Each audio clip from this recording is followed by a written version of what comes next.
Bienvenidos al lanzamiento oficial de Miedo, Acompáñame, el podcast. Mi nombre es Milis Román y es un privilegio estar aquí con ustedes y poder contar un poquito de por qué Miedo, Acompáñame.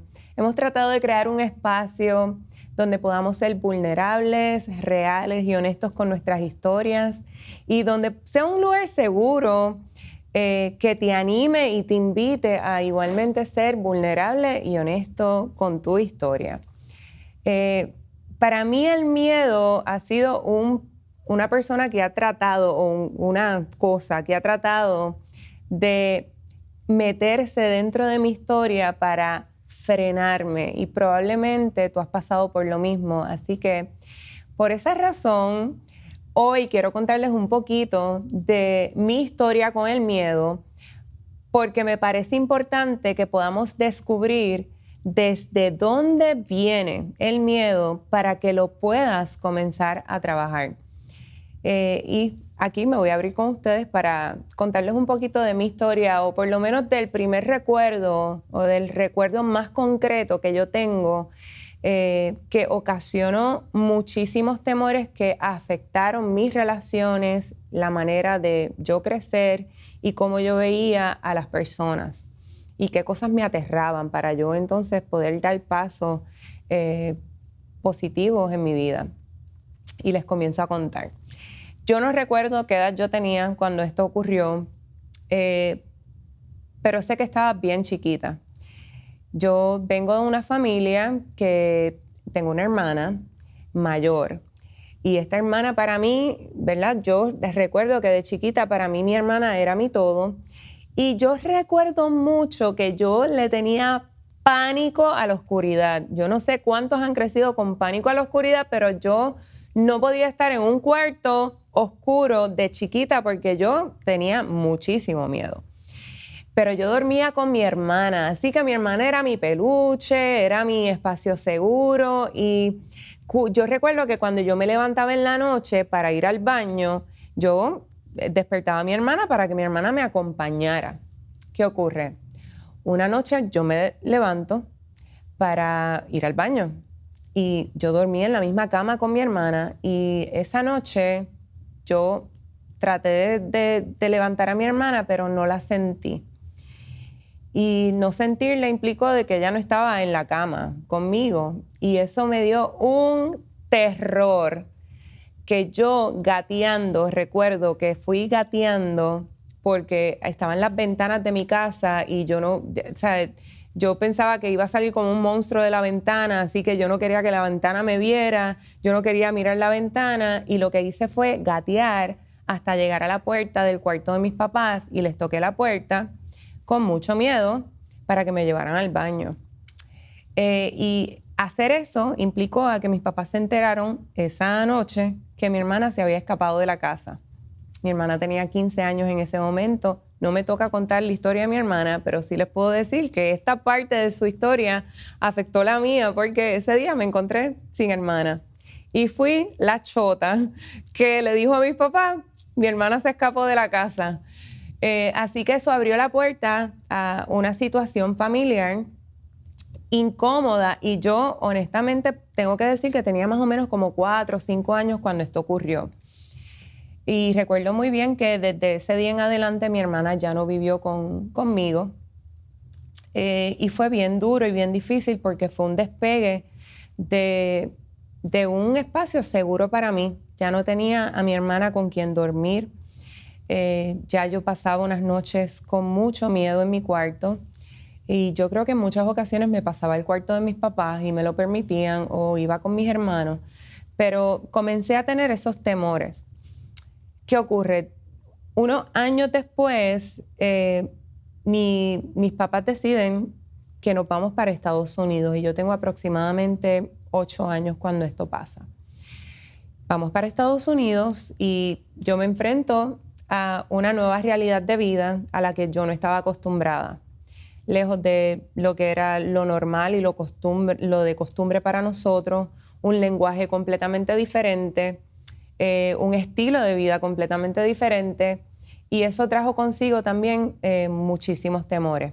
Cuando yo llego a Estados Unidos, me comienzo a enfrentar a el bullying, algo que en términos de relaciones me dio muchísimo miedo porque yo no conocía el lenguaje y me estoy enfrentando a algo que yo realmente no había experimentado antes. Y no tenía a mi hermana. Así que yo estaba buscando la figura de esa hermana en otras personas porque me hacía falta. Y fue bien difícil porque no necesariamente yo fui bien aceptada cuando me mudo a este estado donde había mucho racismo, donde había muchas diversas culturas y yo desconocía en dónde yo estaba metida. Yo estaba allí porque mis papás me llevaron y pues no tenía otra cosa que hacer más que estar allí con mis papás y entrar a una escuela nueva, con un lenguaje nuevo y aunque estaba en un programa bilingüe, me estaba enfrentando a estas diferentes situaciones que de hecho dentro de lo latinoamericano había estas situaciones de celos y de bullying y cosas. Y yo estoy en medio de ese revolú. Ahí yo me enfrento a mi primera pelea con una mexicana. Recuerdo que la muchacha era mexicana y ella en una fila de ir al baño, no sé qué tiene el baño conmigo, pero la historia de mi hermana fue en el baño y la historia con esta primera pelea que yo tuve en mi vida fue en el baño también. Y nos enfrentamos a una discusión y peleamos y yo estoy en 4º grado cuando esto pasa. Y sufro de mi primera suspensión. Y yo digo, esto no fue mi culpa, fue culpa de ella. Y ahí comienzo a tener unos issues con la gente, con las personas.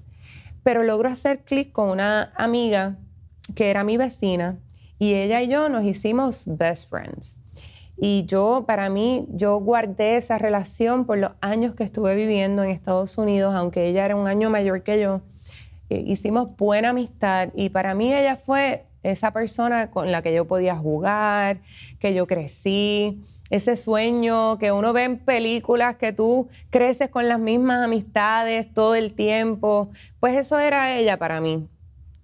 Pero ¿qué ocurre? A los 15 años sucede una situación con uno de mis hermanos que nos obliga a regresar a Puerto Rico.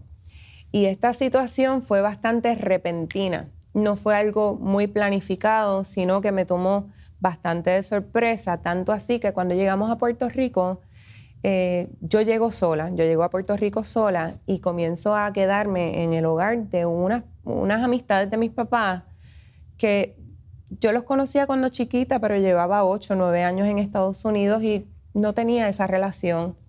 Así que yo caigo en una depresión cuando llego a Puerto Rico porque me enfrento a que estoy nuevamente sola, experimentando lo mismo que había experimentado años atrás.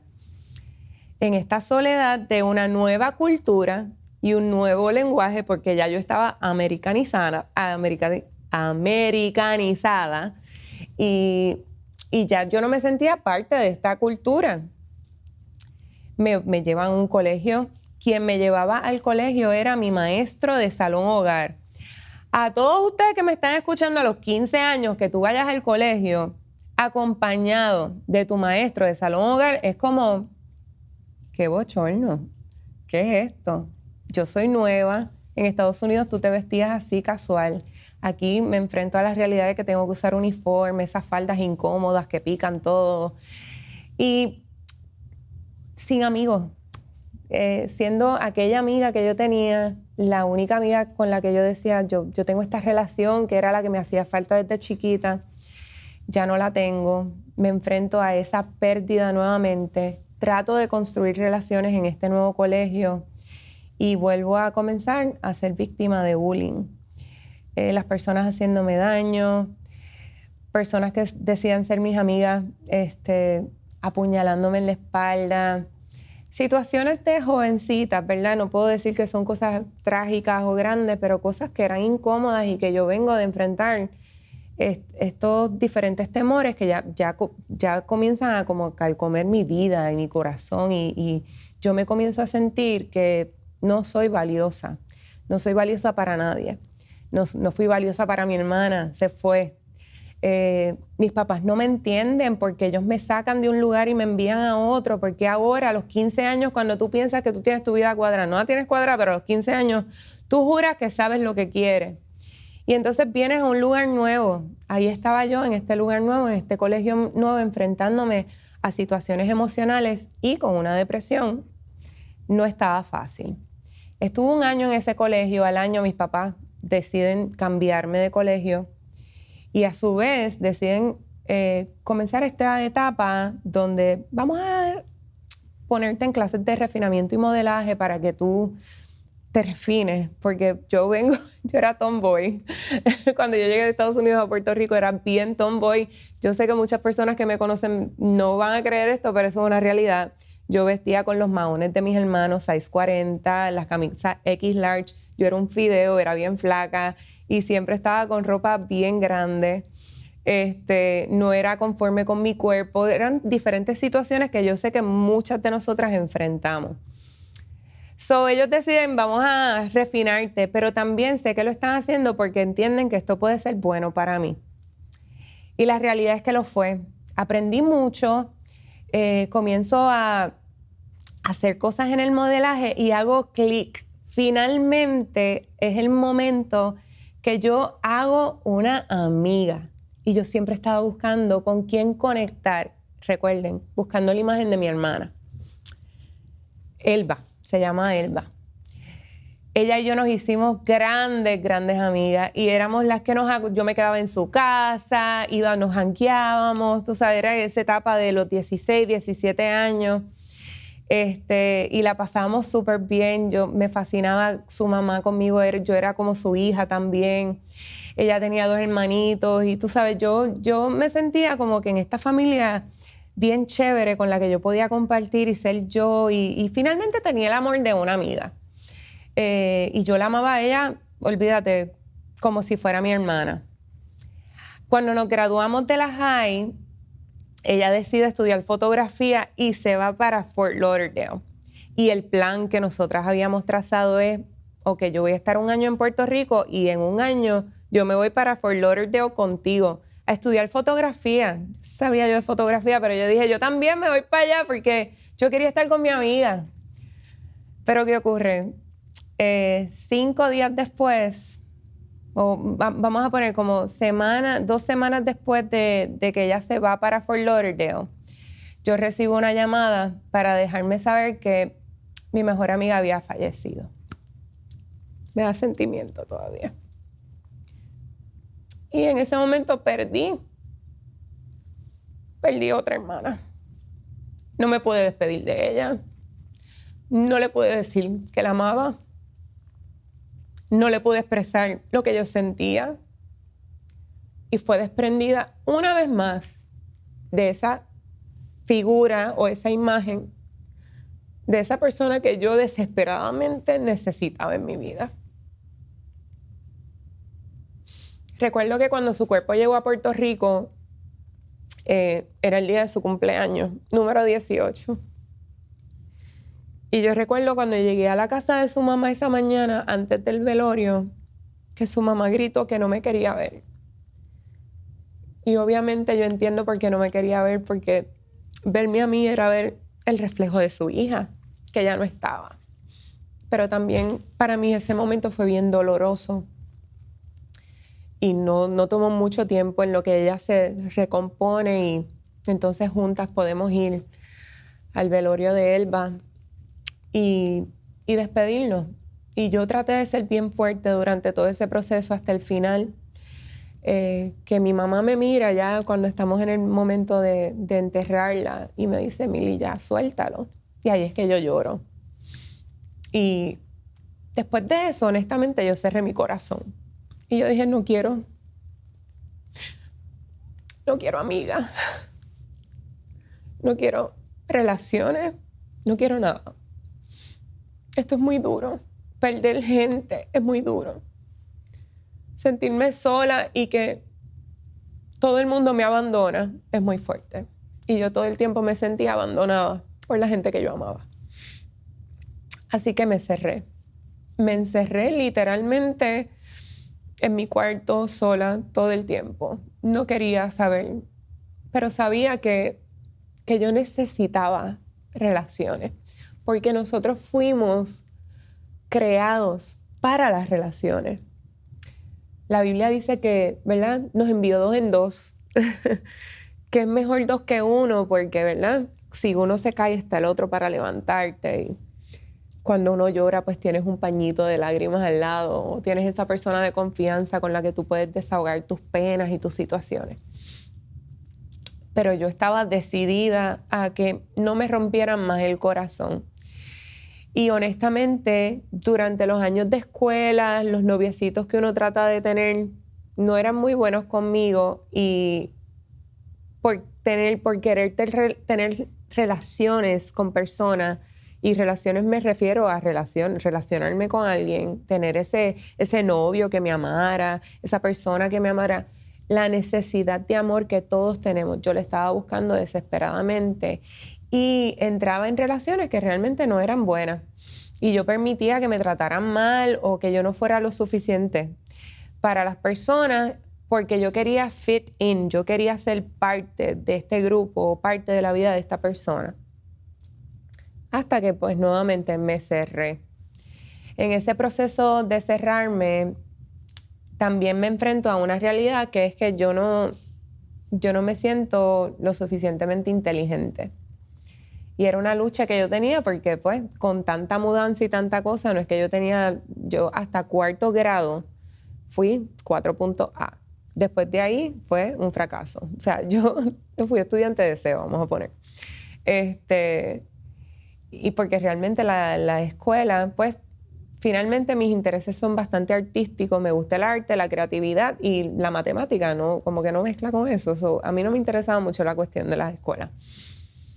So, cuando llega mi momento de ya haber perdido a mi mejor amiga y decidir o definir qué es lo que yo quiero hacer con mi vida, la universidad no era una opción, porque yo no me creía lo suficientemente inteligente como para entrar a la universidad, y la universidad yo la veía como este gigante que me iba a aplastar porque no quería coger el College Board. Yo en mi mente estaba decidida que yo estoy colgada.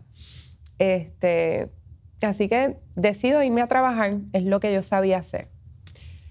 Me voy a trabajar, honestamente tengo éxito en conseguir buenos trabajos, trabajé en hoteles, o sea, mis primeros trabajos fueron muy buenos, y comienzo a adquirir experiencia y a generar ingresos. Y yo digo, ¿sabes? Esta chamaquita de 18 años con un sueldo, mira, de hotel, estamos bien. Me compró mi primer carro porque mi papá me dijo, ¿tú quieres carro? Tienes que salir a trabajar. No, nada me lo dieron en bandeja de plata, aunque mis papás me dieron todo. O sea, mis papás hicieron lo mejor que pudieron con los recursos que tenían, y me enseñaron a esforzarme.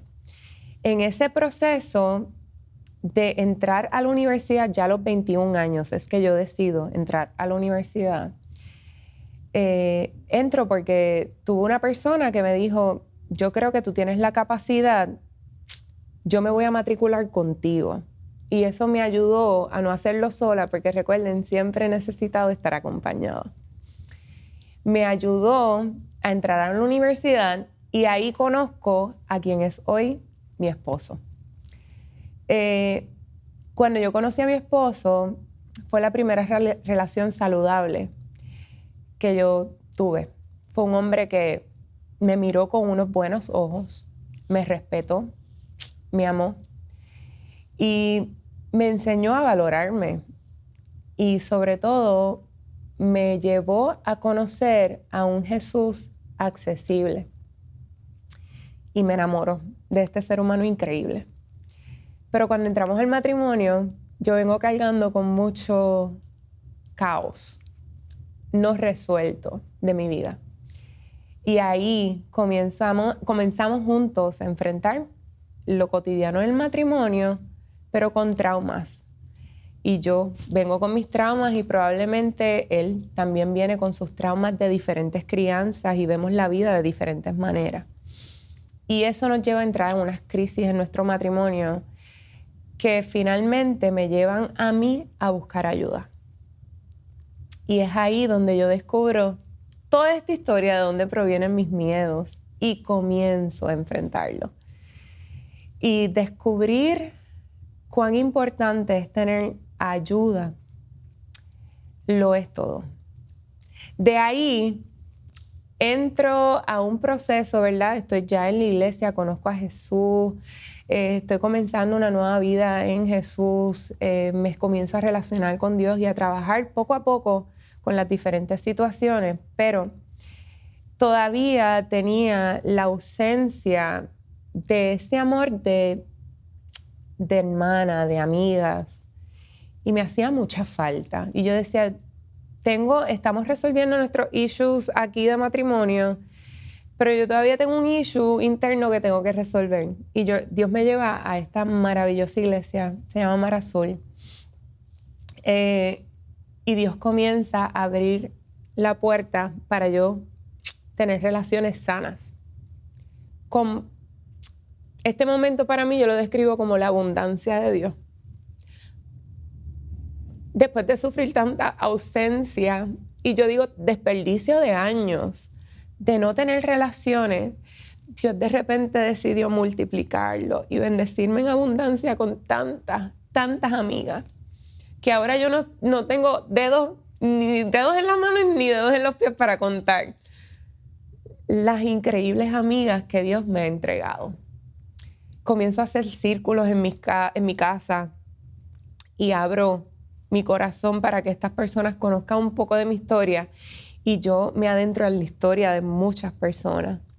Y ese proceso comenzó a sanar mi corazón y a sanar esta parte de mi historia y comenzar a ver que la vulnerabilidad, la honestidad es tan importante para comenzar un proceso donde podamos sanar esos miedos que en muchas ocasiones nos detienen.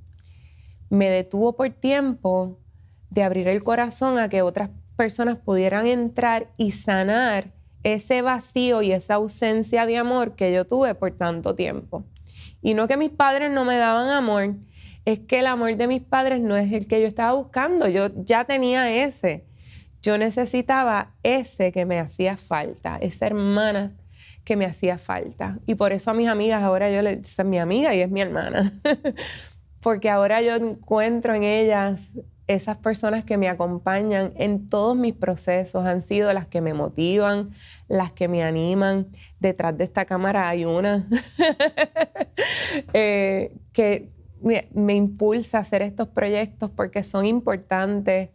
Y detrás de este proyecto hay otras amigas con las que me he sentado y les he explicado y me han dicho, vamos a orar por esta parte que quieres tocar y que todavía no te atreves, porque hay diferentes temas. Yo les estoy dando un brief, un 101 de mi historia, es bien profunda, bien amplia. Y yo sé que Dios poco a poco va a ir abriendo el camino para que ustedes conozcan aún más, pero no solamente es que conozcan de mi historia, sino conozcan de historias de otras personas. Y maybe tú tienes una historia que contar y quizás me puedes escribir y decirme, Mili, yo quisiera sentarme para contarte mi historia también y que otros conozcan, porque la razón de yo contarle esta parte de dónde nacen mis miedos y por qué he tenido tantos temores que me han frenado, porque yo digo que el miedo es un arma silente que te detiene, tiene la capacidad de detenerte, te detiene en tu próximo paso, te detiene en el pensamiento, no te deja crear ideas porque tiene esa capacidad, es literalmente un arma que no habla, es silente, no emite un ruido, un sonido, está en silencio, está dentro de ti y tiene esa capacidad de dejarte completamente detenido, de cerrar las puertas, y quizás hay un mundo al otro lado del temor donde tienes un mundo de posibilidades, pero como estás detenido por el miedo del qué dirán, quizás tu miedo es ese, qué dirán, porque tu historia es muy oscura. No hay nada que tú hayas podido hacer en tu vida que pueda detener que Dios te ame, más o menos. Dios te va a amar igual, no importa cuál sea tu historia. Él redime tu historia como ha redimido la mía, siendo yo imperfecta. Y tengo que decirles que sigo estando rota. Sigo siendo una persona rota y sigo siendo una persona que enfrenta sus temores todos los días, porque el miedo no se va. Tú comienzas a caminar con el miedo cuando descubres desde dónde nacen y lo expones para que ya no tenga poder para detenerte. De eso se trata este podcast. Este es parte de mi historia y mi deseo y mi anhelo es que juntos podamos descubrir cuáles son esos miedos que a ti te detienen y qué estrategias yo he utilizado o mis diferentes invitados han utilizado para enfrentar esos miedos que quizás te puedan ayudar a ti a no limitarte. El miedo no te puede limitar. La palabra de Dios dice que el perfecto amor echa fuera el temor. Si andamos en el perfecto amor, créeme que el temor se va a ir. Y si no se va, haz como yo le dije al miedo. ¿No te vas a ir, miedo? Pues está bien, acompáñame. Este es el piloto de Miedo, Acompáñame el podcast. Una breve historia de una amplia historia. Y espero que me puedas seguir acompañando a seguir escuchando historias importantes de miedo y cómo los van venciendo. Así que te espero en la próxima, en Miedo, Acompáñame.